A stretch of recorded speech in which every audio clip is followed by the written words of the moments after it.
அஸ்ஸலாமு அலைக்கும் வரஹ்மத்துல்லாஹி வபரகாத்துஹு.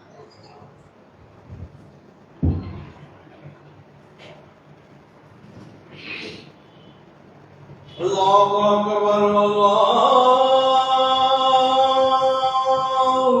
அக்பர்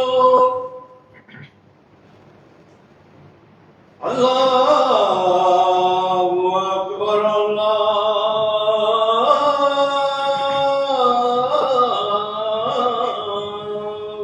அக்பர். அஷ்ஹது அன் லா இலாஹ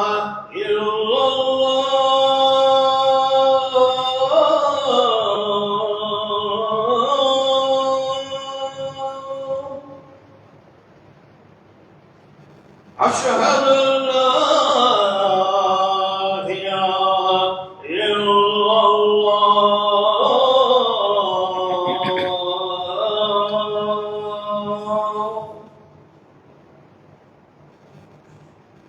أشهد أن محمدا رسول الله.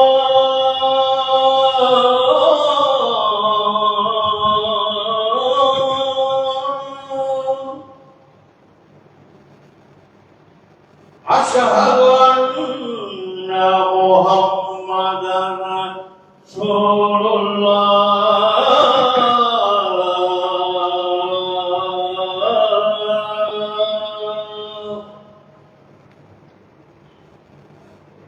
حي على الصلاة.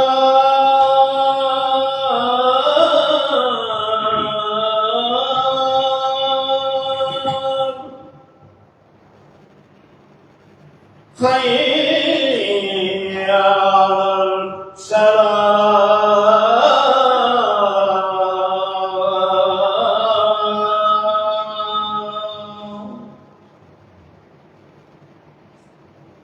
حي على الفلاح.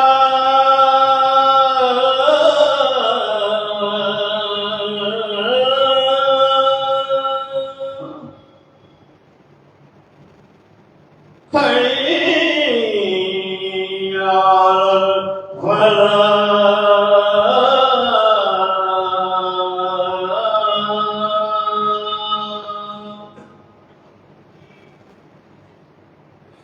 الله أكبر الله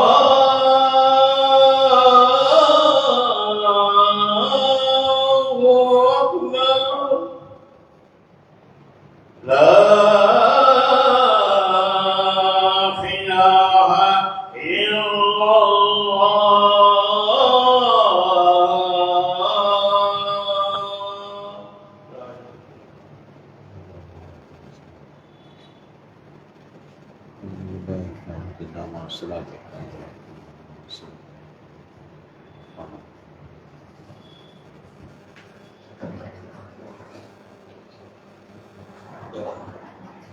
إن الحمد لله نحمده ونستعينه ونستغفره نعوذ بالله من شرور أنفسنا ومن سيئات أعمالنا من يهده الله فلا مضل له ومن يضلل فلا هادي له وأشهد أن لا إله إلا الله وحده لا شريك له وأشهد أن محمدا عبده ورسوله எல்லாம் உள்ள அல்லாஹ்வின் நல்லடியார்களே, சகோதர சகோதரிகளே, அல்லாஹ் நமக்கு வழங்கி இருக்கக்கூடிய இந்த புனிதமிக்க ஜும்மாவுடைய நாளில் ஜும்மாவுடைய தொழுகையை நிறைவேற்றுவதற்காக நாம் எல்லாம் ஒன்று கூடியிருக்கிறோம்.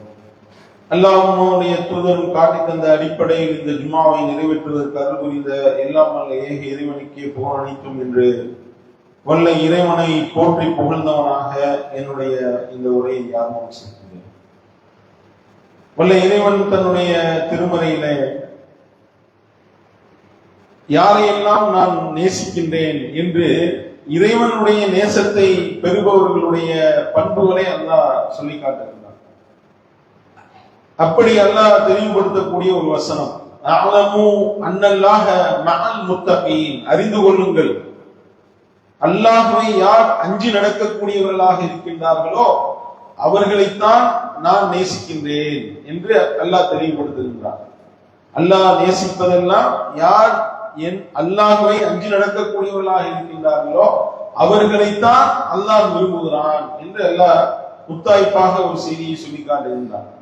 இது குறித்த ஒரு தெளிவை தான் இன்றைய உரையில நாம் அறிந்து கொள்ள இருக்கின்றோம். இறைவனுக்கு அஞ்சக்கூடிய இந்த பண்பு தக்வா என்று சொல்லப்படக்கூடிய ஒரு வார்த்தை நம்ம பரவலாக அனைவரும் அறிந்த ஒரு வார்த்தை. என்னத்தை பார்த்தா தக்வாவை பத்தியே பேசிக்கிட்டு வேற வேலை இல்லையா என்பது போன்று கூட ஷைத்தான் உள்ளத்துல ஒரு எண்ணத்தை போடலாம். இந்த தக்வா என்பதுதான் இஸ்லாத்தினுடைய அடித்தளம். அல்லாஹ்வை நாம நம்புவதனுடைய வெளிப்பாடு இந்த தக்வா, இறையச்சம். அல்லாஹ் நம்மை பார்த்து கொண்டிருக்கின்றான் என்ற அந்த பய உணர்வு, நம்முடைய உள்ளத்தில் ஏற்படக்கூடிய அந்த பய உணர்வு இருக்கிறத, இந்த பய உணர்வை வைத்துத்தான் அல்லாஹ்வுடைய சன்னிதானத்துல நமக்கு அல்லாஹ் கூலி வழங்க போறோம். வேற எதையும் அல்லாஹ் அளவிட மாட்டான். நாம நம்மள பல பேர் என்ன ஒரு முடிவுகளை எடுப்போம். அந்த உலகத்துல பாருங்க, ஒரு மணமகன் ஒரு பொண்ணு பாக்குறாரு, ஒரு பொண்ணுக்கு மணமகனை தேடுகின்றாரு. என்ன செய்வாங்க? காசு பணம் எவ்வளவு, பொருளாதாரம் அதிகமா இருக்கா, சொந்த வீடு வச்சிருக்கிறாரா, நல்ல அழகா இருக்காரு, சினிமா ஸ்டார் விளையே இருக்காரா, எப்படி இருக்கிறாரு, அவருடைய ஸ்டேட்டஸ் என்ன. ஒரு ஆளை நம்ம பாக்குறதை கூட எடை போடுவதற்கு உண்டான அளவீடு பொருளாதாரம், அழகு, ஸ்டேட்டஸ், அந்தஸ்துன்னு வைக்கின்றோம். ஆனால் படைத்த ரப்பு என்ன செய்வான் தெரியுமா?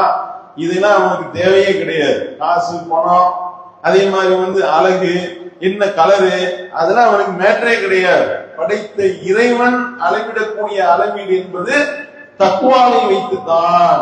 அல்லாஹ்வுடைய தூதர் அவர்கள் தெல்ல தெளிவாக சொல்லி காட்டுகின்றார்கள். இன்னல்லாஹ லா யன்துரு இலா சுவரிக்கும் வ அம்வாலிக்கும். அல்லாஹ் உங்களுடைய தோற்றங்களையோ உங்களுடைய பொருளாதாரத்தையோ பணத்தையோ அவன் பார்க்க மாட்டான், செல்வத்தையோ பார்க்க மாட்டான். வலாக்கின் மாறாக யன்துரு இலா குலூபிக்கும் வ அம்வாலிக்கும். மாறாக அல்லாஹ் உங்களுடைய உள்ளங்களை உற்று நோக்குவான். உங்களுடைய செயல்கள் அவனுக்கு அஞ்சி நடக்கக்கூடியதாக இருக்கின்றதா? அல்லாஹ்வை அஞ்சக்கூடியவர்களாக நீங்கள் இருக்கின்றீர்களா? உங்களுடைய செயல்பாடுகள், உங்களுடைய உள்ளம் தக்வா உடையதாக இருக்கின்றதா? இதுதான் அல்லாஹ் வைக்கக்கூடிய அளவு.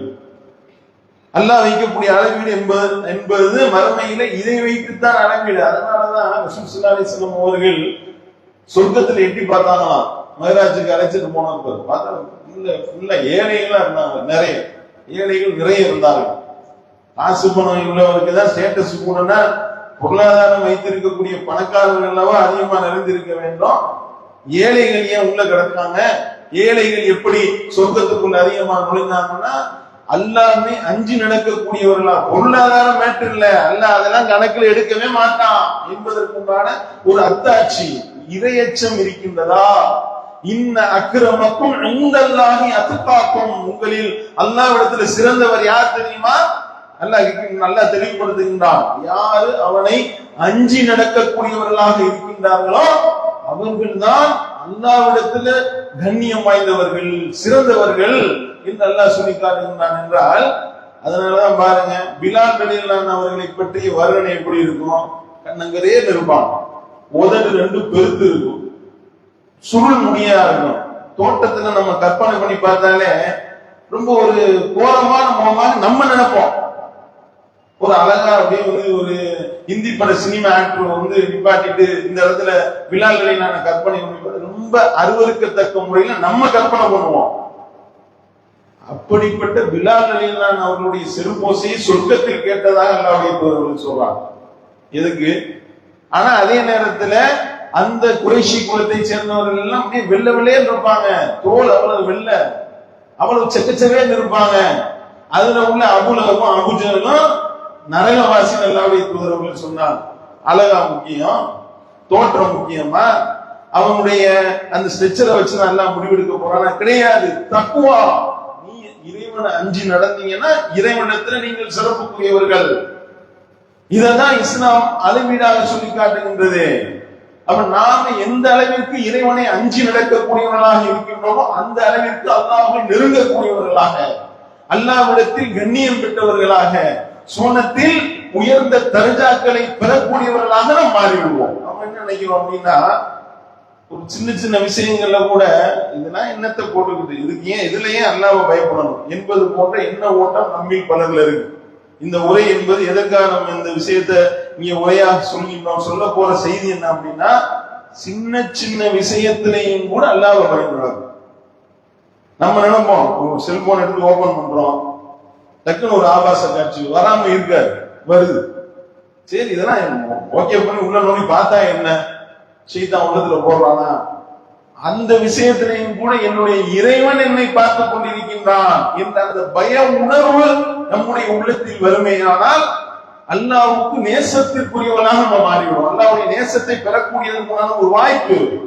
இப்ப ஒரு காலகட்டத்தில் விபச்சாரத்தை நோக்கி போவது என்பது ரொம்ப சிரமமான ஒரு காரியமா இருந்தது. இப்ப எல்லாம் கடை விரித்து அழைத்துக் கொண்டிருக்கின்றான் ஷைத்தான். அப்படித்தான் இருக்கின்றது. செல்போனை திறந்தாலே அவ்வளவு மோசமான காட்சிகள். வீட்டுல உட்கார்ந்து ஒரு நியூஸ் சேனல்ல கூட பார்க்க முடியல. நியூஸுக்கு இடையில செய்திகளை போடுகின்றார்கள், ஆபாச காட்சிகள் வருகின்றது. ஆபாசமான செய்திகளை நியூஸா வாசிக்கக்கூடிய அளவுக்கு நிலைமை மோசமா போய் கிடக்கு. பார்க்கின்றோமா இல்லையா?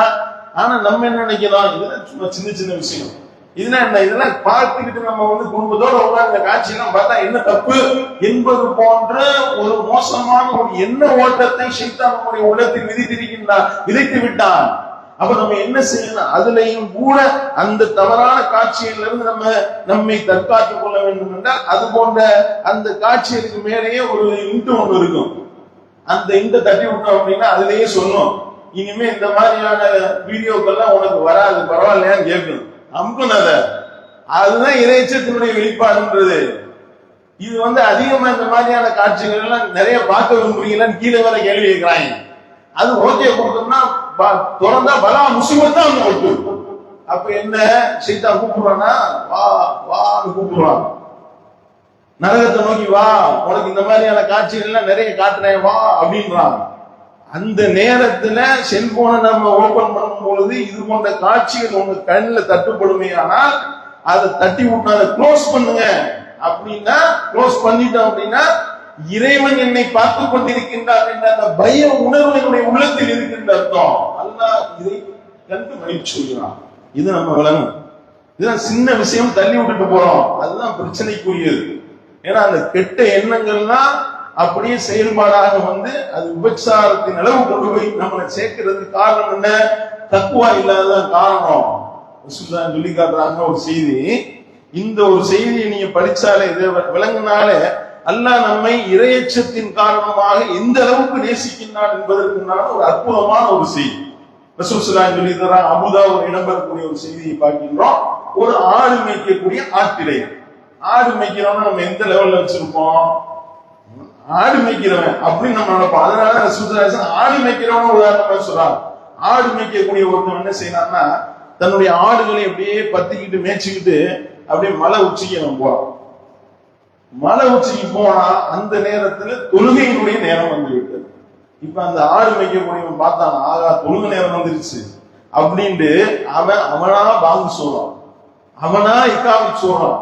இக்காமத் சொல்லி தொழுகின்றான். அந்த இடத்துல போய் ஆடுகள் மட்டும்தான் இருக்கு, மனித நடமாட்டமே இல்ல. ஐயால் சலா ஐயால் ஃபலா அப்படின்னு கூட்டா என்ன அர்த்தம்? யார் ஆடு மாடா நின்று தொழ போகுது? ஆனால் படைச்ச இறைவன் என்னை பார்த்துக் கொண்டிருக்கின்றான் என்ற அந்த பய உணர்வின் காரணமாக என்னுடைய அடியான் பாங்கு சொல்றான், இக்காமத் சொல்றான், என்னை இந்த காயத்து தொழுகிறான்னா அல்லாஹ் சொல்வதாக ரசூல் ஸல்லல்லாஹு அலைஹி வஸல்லம் சொல்றாங்க, என்னுடைய அடியான் எனக்கு பயந்து இந்த வேலையை செஞ்சானே, இப்படி தொழுதானே, இதன் காரணமாக அவனுடைய பாவங்களை நான் மன்னித்து அவனுக்கு சொர்க்கத்தை நான் அளித்து விட்டேன் என்று அல்லாஹ் சொல்வதாக நபி ஸல்லல்லாஹு அலைஹி வஸல்லம் சொல்லக்கூடிய செய்தியை பார்க்கிறோம். 2 ரக்காயத் தொழுகிறது மலையை போட்ட காரியமா? இந்த 2 ரக்காயத் தொழுகிறதுனால அதை பார்த்துட்டு அல்லாஹ் மகிழ்ச்சி விட்டு அடியானப்பா யாரு இல்ல, கேள்வி கேட்க நாதி இல்லைங்க.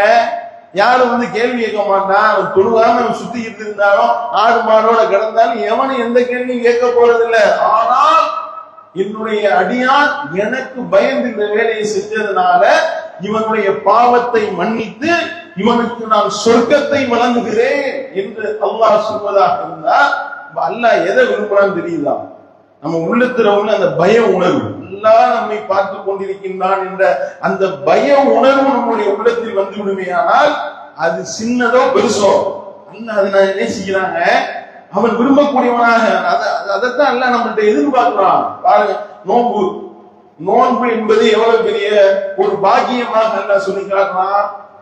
நோன்பின் மூலமா ஒரே ஒரு நோன்பு அல்லாஹ்வுடைய பாதையில நீங்க வச்சீங்கன்னு வைங்களேன், ரசூல் ஸல்லல்லாஹு அலைஹி வஸல்லம் சொல்லி காட்டுறாங்க, ஒரே ஒரு நோன்பை ஒருவர் அல்லாஹ்வுடைய பாதையில நோட்பாரேயானால் பக்கரல்லாஹு வஜஹு அனின் நாரி 70 ஹரீஃபா, அவருடைய முகத்தை விட்டு அல்லாஹ் அவருடைய முகத்தை நரகத்தை விட்டும் 70 ஆண்டு கால பயண தூரத்திற்கு தூரமாக்கி விடுவான் என்று நபி ஸல்லல்லாஹு சொல்லி காட்டுறாங்க. ஒரு நோன்பு வச்சா, ஒரே ஒரு நோன்பு வச்சா இங்க இருந்து நரகம் இருக்குன்னு வைங்க, நரகத்துல இருந்து 70 ஆண்டு கால பயணம் தூரம். இங்க இருந்து ஒரு நாள் பயணம் பண்ணா 1000 கிலோமீட்டர் தாண்டி போயிடும்.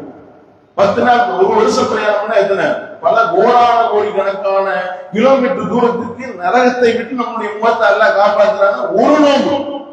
அப்ப அந்த நோன்பிற்கு நானே குடி தருவேன், நோன்பு எனக்கு குடியுது, நோன்புக்கு நான் அள்ளி கொடுப்பேன் எல்லாம் சொல்றாங்கல்ல. எதற்காக, எதனால எல்லாம் நோன்பு கடமையாக்கலாம்? நான்கும் தத்தப்போ, நீங்கள் இறைவனை அஞ்சக்கூடியவர்களாக ஆக வேண்டும். அந்த பய உணர்வு நம்மளுடைய இடத்துல வந்துருச்சுன்னா அந்த பய உணர்வுக்காக எல்லாம் கொடுக்கக்கூடிய கூலி அளப்பெரியது. ஆனா நீங்க கணக்கு போட்டு பாருங்க, நோன்பு வைக்கிறோமே, ஒரு மாசம் ரமலான் நோன்பு வர போகுது, ஒரு மாசம் நோன்பு வைக்கிறோம். ஒரு மாதம் நோன்பு வைக்கிறதுல 2 வேளை சாப்பாடு கட் பண்றோம், காலை சாப்பாடு மதிய சாப்பாடு. 2 வேளை சாப்பாடு நம்ம கட் பண்ணா சாப்பாடு செலவு குறையுமா கூடணுமா? ஒரு 10,000 ரூபாய் சாப்பாடு செலவு வருதுன்னு வைங்களேன், 2 வேளை சாப்பாடு கட் ஆகுது. அப்ப என்ன ஆகணும்? 2 வேளை சாப்பாடு கட் பண்ணதுக்கு மாசம் 3000 ரூபாய் தான் அந்த மாசத்துக்கு சாப்பாடு செலவு வரணும். ஆனா நம்ம என்ன கணக்கு போடுறோம், சாப்பாடு செலவு 3 மடங்கு ஆயிடும். ரமலான்ல நோன்பு வச்சு வெயிட் போடுற ஆளுங்கள்லாம் இருக்கு. நோன்பு தொடர்றதுல இருந்து எடுத்து விட்டு அடிக்க ஆரம்பிச்சோம்னா அதுக்கப்புறம் இஷாவுக்கு அப்புறம் ஒரு சாப்பாடு, இஷாவுக்கு முன்னாடி ஒரு சாப்பாடு, அதுக்கப்புறம் அசர் சகர் நேரத்துல ஒரு சாப்பாடு, இப்படியே போயிட்டே இருக்கு. கணக்கு பார்த்தா கணக்கு விளக்கு இல்லாம சாப்பிடும். அப்பனா நீ நோன்பு வைக்கிறேன்ற பேர்ல உண்டு கொடுத்தனா நல்லா சொல்லுவானா, எனக்கு பயந்து நீ நோன்பு வச்சையில அதனால உனக்கு நரகத்திலிருந்து பாதுகாப்பு நல்லா சொல்றானா? அந்த நேரத்தில் அந்த பகல் பொழுதுல என்னுடைய அடியான் நான் விதித்த அந்த கடமையை ஏற்று அவனுடைய பானத்தனம் தொடலையே, அவனுடைய சாப்பாடு சாப்பிடலையே, அவன் கட்டிய மனைவிதான் எனக்கு அஞ்சவன் தொடாம இருந்தால அதுக்கு வச்சுக்கோ உனக்கு கூலி. என்னுடைய பய உணர்வு அந்த தக்குவா வந்துச்சு பாருவாங்க. அதுக்காக என்று அல்லாஹ் சொல்லி காட்டுகின்றான் என்றால், அப்ப அல்லாஹ் நம்மள்ட்ட எதை விரும்புறான்னு தெரியுதா? அல்லாஹ் எதை நேசிக்கிறான் தெரியுதா? அந்த பய உணர்வு, அந்த தக்குவா. அல்லாஹ் என்னை பார்த்து கொண்டிருக்கின்றான், என்னை கண்காணித்துக் கொண்டிருக்கின்றான் என்ற அந்த எண்ண ஓட்டம் நம்முடைய உள்ளத்துல இருக்குமே, ஆனால் அல்லாஹ் அதை விரும்பக்கூடியவனாக இருக்கின்றான். அதனாலதான் இந்த தொழுகை என்பது இந்த ட்ரைனிங் எல்லாமே இதுக்கு உண்டான ட்ரைனிங் தான். ஒரு கரெக்டா அந்த நேரத்துல கரெக்டா அந்த நேரத்துக்கு தொழுகிறாரா, அல்லாஹ்வுடைய பயம் இல்லாம முடியாது. தக்குவா இருக்கணும். இந்த தக்குவா இருக்கிறதுனால தான் காலங்காத்தால அவ்வளவு பணியில சுகுடு தொழுகைக்காக ஒருவர் பள்ளிவாசலை நோக்கி அடியெடுத்து வைக்கின்றார் என்றால் என்ன காரணம்? அல்லாஹ்வுடைய தூதர் அவர்கள் சொல்லி காட்டுகின்றார்களே, மன் ஸல்ல சுஹ ஃபஹுவ ஃபீ திம்மத்தில்லாஹ், யார் சுகுடு தொழுகையை நிறைவேற்றி விட்டாரோ அவர் அல்லாஹ்வுடைய பாதுகாப்பை வந்து விட்டார். ஏன் சொல்லணும்? அல்லாஹ்வுக்கு பயந்து நீ வந்துட்டே இல்ல, உன் தூக்கத்தை வெறுத்து வந்தே இல்ல, உன்னுடைய ஆசா பாசங்கள் அந்த சுகத்தை நீ அனுபவிக்கலாம். அந்த நேரத்துல அப்படியே போர்வை இழுத்து போட்டு தூங்குனா மற்ற நேரத்துல வராத தூக்கம் அப்ப வருது. அந்த மாதிரியான ஒரு தூக்கத்தை வெறுத்து உன்னுடைய அந்த விழாப்புறம் படுக்கையை விட்டு நிமிர்ந்துச்சுல, அதுக்கு நான் தர்றேன் உனக்கு கூலி, நான் உன்னுடைய பாதுகாவலர் நான் மாறிடுறேன் என்று அல்லாஹ் சொல்லி காட்டுகிறான். அது அல்லாஹ் ஸ்லாகித்து சொல்லி காட்டுறான். இரவு தொழுகைக்கு எந்திரிக்கிறதா அல்லாஹ் அவ்வளவு ஸ்லாகித்து சொல்லி காட்டுகின்றான். உண்மையிலேயே நீங்க என்னுடைய அந்த வசனங்களை நம்பக்கூடிய நம்பிக்கையாளர்களாக இறையச்சவாதிகளாக இருக்கின்றீர்கள் என்றால் உங்களுடைய விழாப்புறங்கள் உங்களுடைய படுக்கையை விட்டு நிமிரணும் தான். அல்லாஹ் தத்தஜாஃபா ஜுனூபுஹும் அனில் மவாஜி யதுஊன ரப்பஹும் ஹௌஃபன் வ தமஆ, அவர்களுடைய அந்த தன்மை எப்படிப்பட்டதா இருக்கு தெரியுமா? என்னுடைய அந்த வசனங்களை நம்பக்கூடிய நம்பிக்கையாளர்கள் உண்மையான இறையச்சவாதிகளுடைய பண்பு என்னதாக இருக்கு தெரியுமா? அவர்களுடைய விழாப்புறங்கள் படுக்கையை விட்டு நிமிர்ந்து விடும். அப்படி நிமிர்ந்து தங்களுடைய ரப்பை பயந்தவர்களாக, அல்லாஹ்வை அஞ்சியவர்களாக, அவன் மீது அதே நேரத்தில் ஆசை வைத்தவர்களாக அவனை அழைப்பார்கள். விளங்குதா? அல்லாஹ் எதை அந்த இடத்துல பாக்குறான், எனக்கு பயந்து நீ நடக்கிறியா? நம்ம சின்ன சின்ன விஷயம் சைத்தான் உள்ள அமுக்குவாங்க, விடக்கூடாது. ரசூல் ஸல்லல்லாஹு அலைஹி வஸல்லம் சிறந்த முன்மாதிரியா இருக்காங்க. ஒண்ணும் இல்ல, ரசூல் ஸல்லல்லாஹு அலைஹி வஸல்லம் அவர்கள் ஒரு பேரிச்சம்பளம் கீழே கிடக்கிறத பாக்குறாங்க. கீழே கிடக்கிறத பார்க்கக்கூடிய பேரிச்சம்பளத்தை எடுக்கிறாங்க. எடுத்துட்டு சொன்னாங்க, புகாரில வரக்கூடிய செய்தி, இந்த பேரிச்சம்பளத்தை நான் நினைச்சா திங்கலாம், ஆனால் நான் தின்ன மாட்டேன். ரசூல் தான் சொல்றாங்க, ஏன் சாப்பிட மாட்டேன்? இந்த பேரிச்சம்பளம் என்பது ஜகாத்துடைய பேரிச்சம்பளமா இருக்க வாய்ப்பு இருக்கு. ஏன்னா ஜகாத்துடைய பொருள் எனக்கு ஹராம். ஜகாத் எப்படி நமக்கு பன்றி இறைச்சி ஹராமோ, அந்த மாதிரி ரசூல் ஸல்லல்லாஹு அலைஹி வஸல்லம் ஜகாத் சதகாவுடைய பொருள் தங்களுக்கு ஹராம்னு டிக்ளேர் பண்ணியிருந்தாங்க, தன்னுடைய குடும்பத்துக்கு ஹராம்னு டிக்ளேர் பண்ணியிருந்தாங்க. அல்லாஹ்வுடைய தூதருடைய இறைச்சம் எந்த அளவுக்கு இருந்துச்சு பாத்தீங்களா? நம்மளா இருந்தா திண்டுட்டு தான் அப்புறம் யோசனை பண்ணுவோம், இது என்ன பேரிச்சம்பளமா இருக்கும் அப்படின்னு நம்ம யோசனை பண்ணுவோம். ஆனால் அல்லாஹ்வுடைய தூதர் ஒரு சின்ன பேரிச்சம்பளத்தை எடுத்து வைத்துக் கொண்டு அல்லாஹ்வுடைய தூதர் இந்த செய்தியை சொல்கின்றார்கள் என்றால், இதிலிருந்து நமக்கு பெற வேண்டிய படிப்பினை என்ன? ஒவ்வொரு விஷயத்திலையும் இப்படி பார்க்கணும். அல்லாஹ் என்ன விதியாகி இருக்கிறான், என்ன கட்டளை போட்டிருக்கிறான், எதை தடுத்திருக்கிறான் என்ற அந்த பய உணர்வு, அச்ச உணர்வு நம்மளுடைய உள்ளத்துல வந்து விடுமையானால் அவனுடைய கண்ட்ரோல்ல வந்துடும், அவனுடைய பாதுகாவல் இருப்பணும். அவனுடைய பாதுகாவல நம்ம இருந்தோம், ஷைத்தான் தீண்ட முடியுமா? ஷைத்தான் நம்ம மேல தாக்கத்தை ஏற்படுத்த முடியுமா? அத்தகைய அந்த இறையச்சவாதிகள் ஷைத்தானுடைய தாக்குதலில் இருந்து சுதாரித்துக் கொண்டு அவனை ஷைத்தான் நெருங்க முடியாது என்று அல்லாஹ் சொல்லி காட்டுகிறானே. அப்ப அத்தகைய பண்பை நாம் நம்முடைய உள்ளத்துல வளர்க்கின்றோமா? இதுதான் நமக்கு வைத்திருக்கக்கூடிய டெஸ்ட். இதுல நம்ம எத்தனை பேர் பாஸ் ஆகும்? நம்ம என்ன நினைக்கிறோம், இதுதான் சின்ன விஷயம் என்று நினைச்சு ஷைத்தானுடைய வலையில் விழுந்து விடுகின்றோம். பார்க்கிறேன், ரசூல் ஸல்லல்லாஹு அலைஹி வஸல்லம் காலத்துல ஒரு பெண்மணி, அந்த பெண்மணி கருப்பு நிற பெண்மணி, அந்த பெண்மணியே அல்லாஹ்வுடைய தூதர் அவர்கள் சொர்க்கவாசி டிக்ளேர் பண்ணாங்க. இப்னு அப்பாஸ் அவர்கள் அறிவிக்கக்கூடிய செய்தியை பார்க்கணும். இந்த மாதிரி யாராவது உங்களை சோனவாசியை பார்க்க விரும்பினா இந்த கர்ணங்கரேன்னு போறாங்க பாருங்க, அந்த கருப்பு நிற பெண்மணியை பார்த்துக்கிறீங்கன்னு இப்னு அப்பாஸ் சொல்றாங்க. பிற்காலத்தில் எப்படி இவன் அந்த பெண்மணியை நீங்க சொர்க்கவாசின்னு சொல்றீங்க என்று கேட்கும் பொழுது இப்னு அப்பாஸ் சொல்றாங்க, இந்த அம்மா அல்லாஹ்வுடைய தூதர்கள் இருக்கும் பொழுது யார சொல்லலாம், எனக்கு வலிப்பு நோய் இருக்கிறது, வலிப்பு நோயால் நான் பெரிய அளவுக்கு நான் அவதியுறுகின்றேன், இந்த வலிப்பு நோய் நீங்குவதற்காக எனக்காக நீ அல்லாஹ்விடத்துல துஆ செய்யுங்க என்று சொல்லி அந்த பெண்மணி சொன்னார். உடனே அல்லாஹ்வுடைய தூதர்கள் கேட்கிறாங்க, நான் பிரார்த்தனை செஞ்சா வலிப்பு நோய் உடனே சரியாயிரும், ஆனால் அதை நீ பொறுத்துக் கொள்வாயானால் உனக்கு சொர்க்கம் கிடைக்கும், ஓகேவா? என்ன செய்யன்னு கேட்கிறாங்க. போக முடியும். உடனே அந்த பெண்மணி சொன்னா, எனக்கு சொர்க்கம் நான் பொறுத்துக்கிறேன், அல்லாஹ் எனக்கு விதித்ததை நான் பொறுத்துக் கொள்கிறேன், அதுக்குன்னு நம்ம மருத்துவமே பார்க்க கூடாதுன்னு நினைக்கிற கூடாது. இந்த இடத்துல அல்லாஹ்வுடைய தூதருடைய துஆவை கொண்டு உடனே சரியாகிவிடும் என்றாலும் நான் அதை பொறுத்துக் கொள்கிறேன் என்று சொல்லி அந்த பெண்மணி சொல்கின்றார்கள். அப்ப ரசூல் ஸல்லல்லாஹு அலைஹி வஸல்லம் அவர்களிடத்தில் அடுத்து அந்த பெண்மணி வைத்த கோரிக்கை தான் எந்த அளவிற்கு அந்த பெண்மணி இறையச்சவாதியா திகழ்ந்தாங்க என்பதற்கு உண்டான ஆதாரம். சொல்றாங்க, யார சொல்லலாம், வலிப்பு நோயை நான் பொறுத்துக்கிறேன், பிரச்சனை இல்லை, ஆனா நான் வலிப்பு கை கால் வெட்டிக்கிட்டு இழுத்துக்கிட்டு கிடக்கிறேன்ல, அப்ப என்னுடைய ஆடை விலகி விடுகின்றது, என்னுடைய ஆடை விலகாமல் இருக்க நீங்கள் அல்லாஹ்விடத்தில் துஆ செய்யுங்கள். எப்படிப்பட்ட இறையச்சம் பாத்தீங்கன்னா, அதாவது தன்னிலை மறந்து அவர்கள் அந்த நோயில துடிக்கும் போது கூட ஒழுக்கத்தை பேண வேண்டும், அல்லாஹ் நம்மை பார்த்துக் கொண்டிருக்கின்றான் என்ற அந்த பய உணர்வு இருந்துச்சு பாருங்க. இதுதான் தக்வா, இதுதான் இறையச்சம். அல்லாஹ் நம்மை பார்த்து இந்த இடத்துலயும் நம்ம ஒழுக்கம் தவறி விடக்கூடாது.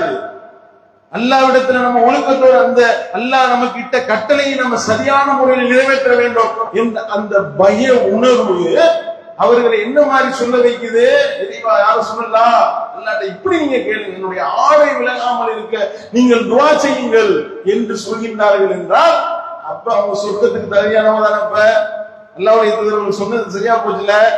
அப்ப எந்த அளவிற்கு இறையச்சத்தோடு. ஆனா இங்க பெண்களை பாத்தீங்கன்னா அரகுற ஆடைகளோட வெளியே வருவது, நைட்டிய போட்டு வெளியே வருவது, அரகுற ஆடைகள் பருதா அணிவதற்கு பாகக்காய் கசப்பாய் கசக்கக்கூடியவர்கள் இருக்கின்றார்கள், பருதாவையே படுமோசமாக அணியக்கூடியவர்கள் இருக்கின்றார்கள். அவரெல்லாம் சிந்திக்க வேண்டும்.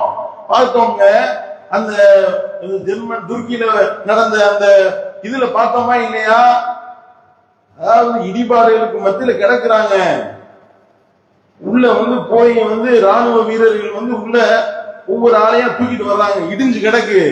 உள்ள ஒரு பெண்மணி மாட்டிக்கிட்டாங்க. மாட்டிக்கிட்டா இவர்கள் உள்ள போய் அந்த பெண்மணியை வந்து காப்பாத்துறதுக்காக உள்ள நுழையிறாங்க.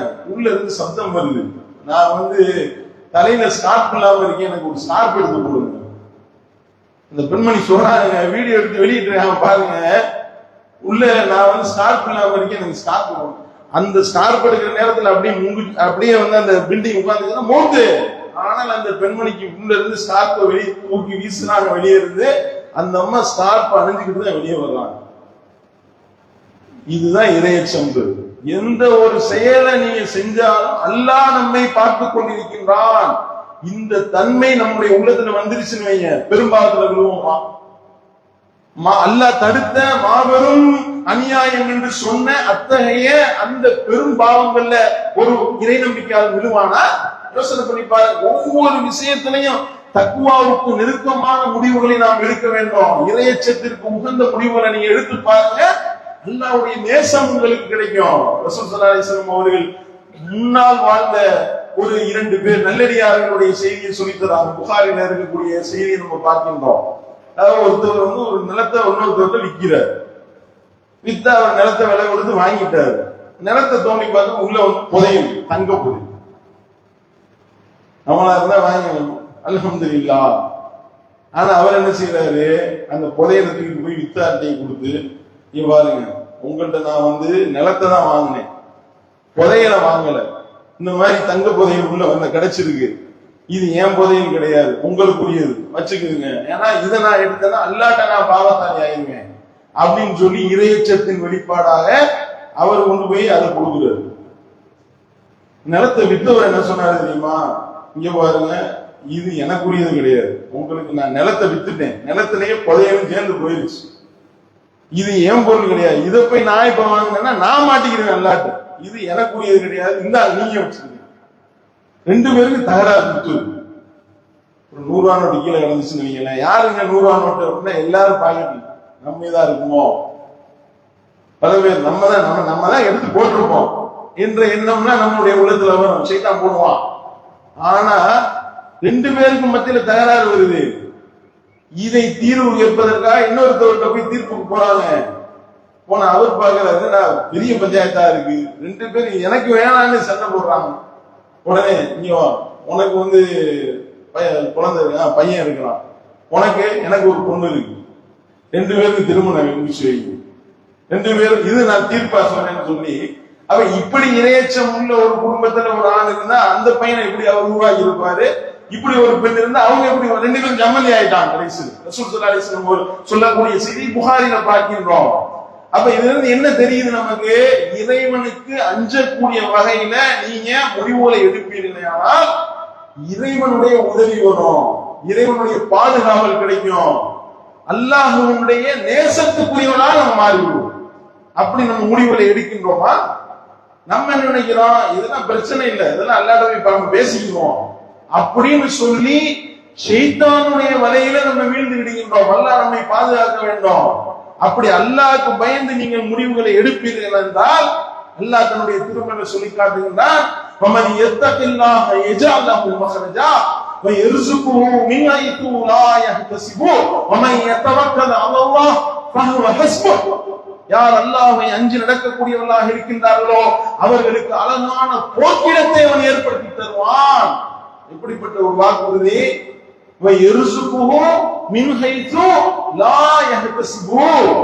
அவர் அறியாப்புறத்திலிருந்து அவருக்கு நான் ரிசுக்கை வழங்குவேன். நினைச்சே பார்க்க மாட்டோம், இப்படி ரிசுக்கு வருமான்னு நமக்கு தெரியாது. ஆனால் அப்படி அவர் எண்ணி பார்த்திராத வகையில அவருக்கு நான் ரிசுக்கை வழங்குவேன். யார் அல்லாஹ்வின் மீது முழுமையாக தவக்குல் வைத்து விட்டாரோ அவருக்கு அல்லாஹ்வே போதுமானவனாக இருக்கின்றான். அல்லாஹ்வுடைய வாக்குறுதி இது. அல்லாஹ்க்கு நீங்க பயந்து நடந்து பாருங்க. எதுக்குங்க வந்து ஹராமான வியாபாரம், எதுக்குங்க மோசடி, எதுக்கு வியாபாரத்துல பொய், எதுக்கு வியாபாரத்துல பொருட்டு ஏமாத்து வேலை, அடுத்தவனை ஏமாத்துற எண்ணம் ஏன் வருது? அல்லாஹ்வுடைய பயம் இல்ல. அல்லாஹ்வுக்கு அஞ்சு காசு போயிடும், பொருளாதாரம் போயிடும், அதுதானே ஷைத்தான் நம்மளை ஏமாத்துறான். அப்படித்தானே ஷைத்தான் பயம் காட்டுறான். அல்லாஹ்வுக்கு பயந்து பாருங்க, இறைவனுக்கு அஞ்சுங்க. அல்லாஹ்வுக்கு நீங்கள் அஞ்சு நடப்பீர்கள், ஆனால் உங்களுக்கு அவன் தருவான் போக்கினோம், உங்களுக்கு அவன் தருவான் ரிஸ்க்கு. அரியா புறத்திலிருந்து கொடுப்பான், எப்படி கிடைக்குதுன்னே தெரியாது, அப்படி எல்லாம் பொறுப்பேற்றுக் கொள்கின்றான் என்று அல்லாஹ் சொல்லி காட்டிவிட்டு அடுத்து அல்லாஹ் பட்டியல் போடுகின்றான். வமை யத்தகில்லாஹ யஜ்அலஹு மின் அம்ரிஹி யுஸ்ரா. யார் அல்லாஹ்வை அஞ்சி நடக்கக்கூடியவர்களாக இருக்கின்றார்களோ அவர்களுக்கு அவர்களுடைய காரியங்களை நான் அவர்களுக்கு இலகுவாக்கி விடுவேன். நம்ம காரியம்னா இலகுவான அனுபவமா இல்லையா? நம்ம நினைக்கிறோம் அல்லாஹ்வுக்கு பயப்படாம நம்ம காரியம்னா லேசானு நினைக்கிறோம். யோசனை பண்ணி பாருங்க. அப்ப இறைவனுக்கு நீங்க பயந்தீங்கன்னா உங்களுடைய காரியங்கள் அல்லாஹ் உங்களுக்கு இலகுவாக்கி தருவான். வமை யத்தகில்லாஹ யுகஃபிரு அன் முஸய்யிஆத்திஹி வ யுஅஸிமு லஹு அஜ்ரா. யார் அல்லாஹ்வை அஞ்சி நடக்கக்கூடியவர்களாக இருக்கின்றார்களோ அவர்களுக்கு அவர்களுடைய தீமைகளை அவர்களை விட்டு போக்கி அவர்களுக்கு மகத்தான கூலியை அவன் வழங்குவான் என்று அல்லாஹ் ஒரு அற்புதமான வாசகங்களை வாக்குறுதிகளை நமக்கு சொல்லி காட்டுகின்றார். அப்படி இறைவனுக்கு நம்ம அஞ்ச வேண்டிய முறைப்படி அஞ்சுவோமே ஆனால் அல்லாஹ்வுடைய நேசத்தை பெற்று அழகிய போக்கிடம் கிடைத்து நம்முடைய அந்த செயல்பாடுகள் எல்லாம் இலகுவாக மாறி இறைவனுடைய திருப்பொருத்தத்தை பெறக்கூடிய நன்மக்களாக மாறலாம். அப்படிப்பட்ட நன்மக்களாக உள்ள ரஹ்மான் நம் அனைவரையும் மாற்ற வேண்டும் என்று கேட்டு என்னுடைய இந்த முதல் உரை